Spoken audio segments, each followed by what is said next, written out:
Hello guys, welcome to my mini vlog. આજના વ્લોગની શરૂઆત બપોરથી થાય છે કારણ કે સવારથી થોડું કામ હતું અને આજે અમારે દશામાં પણ લેવા જવાના હતા. આજે મારા સાસુ અમે બેઉ ગયા હતા દશામાને લેવા માટે અને શોપ પર પહોંચી ગયા હતા. પહોંચીને અમે દશામાને કંકુ ચોખા વડે વધાવી લીધા હતા. તે પછી એમને ચૂંદડી પણ ઓઢાડી હતી અને દશામાનું મુખ હું તમને આ વ્લોગમાં આગળ બતાવીશ. અને આ વ્લોગ બપોરનો છે એટલે આગલા દિવસનું હું તમને આ જ વ્લોગમાં કન્ટિન્યુ કરીને બતાવીશ. અને અમે હવે ઘરે પહોંચી ગયા હતા. ઘરે પહોંચીને દશામાને કંકુ ચોખા વડે વધાવી લીધા હતા. ત્યારબાદ દશામાને ડેકોરેશન બધું જ બાકી હતું એટલે હું અને મારા સસરા અમે બેઉ લાગી ગયા હતા ડેકોરેશનની પૂરી તૈયારી કરવા માટે. અને ડેકોરેશનની તૈયારીનો મેં વ્લોગ નથી લીધો.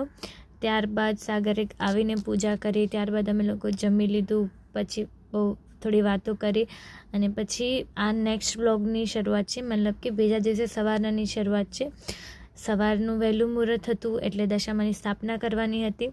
તો અહીંયા સ્થાપનાની અમે પૂરી તૈયારી કરીએ છીએ થોડી અને તૈયારી કરીને પછી અમે લોકોએ આરતી, પૂજા, વાર્તાનું મેં વ્લોગ શૂટ નથી કર્યો. અને અહીંયા કને દશામાનો દોરો મમ્મીએ મારા હાથમાં બાંધી દીધો. ત્યારબાદ મેં બી એમના હાથમાં દોરો બાંધી લીધો હતો. હવે 10 દિવસ સુધી આરતી, પૂજા, થાળ બધું થશે. તો અગર એમના પૂરા વ્લોગ્સ તમને જોતા હોય તો પ્લીઝ તમે કમેન્ટ કરજો, વિડીયોને લાઇક કરજો, શેર કરજો અને સબસ્ક્રાઈબ કરજો. ત્યારબાદ પૂજા કરી લીધી હતી અને દશામાની સ્થાપના બી અમે બેઉએ કરી લીધી હતી. ત્યારબાદ દશામાને કંકુ ચોખા વડે પહેલાં મેં વધાવ્યા, પછી મમ્મીએ વધાવ્યા અને ત્યારબાદ અમે લોકો આરતીની સ્ટાર્ટ કરી લીધી હતી.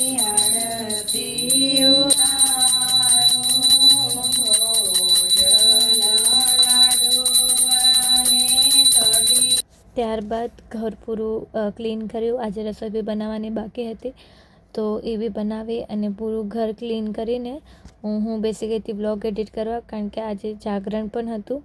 અને હવેના વ્લોગ્સ કન્ટિન્યુ આવશે તો પ્લીઝ લાઇક કરજો, શેર કરજો એન્ડ સબસ્ક્રાઈબ કરજો. Thank you.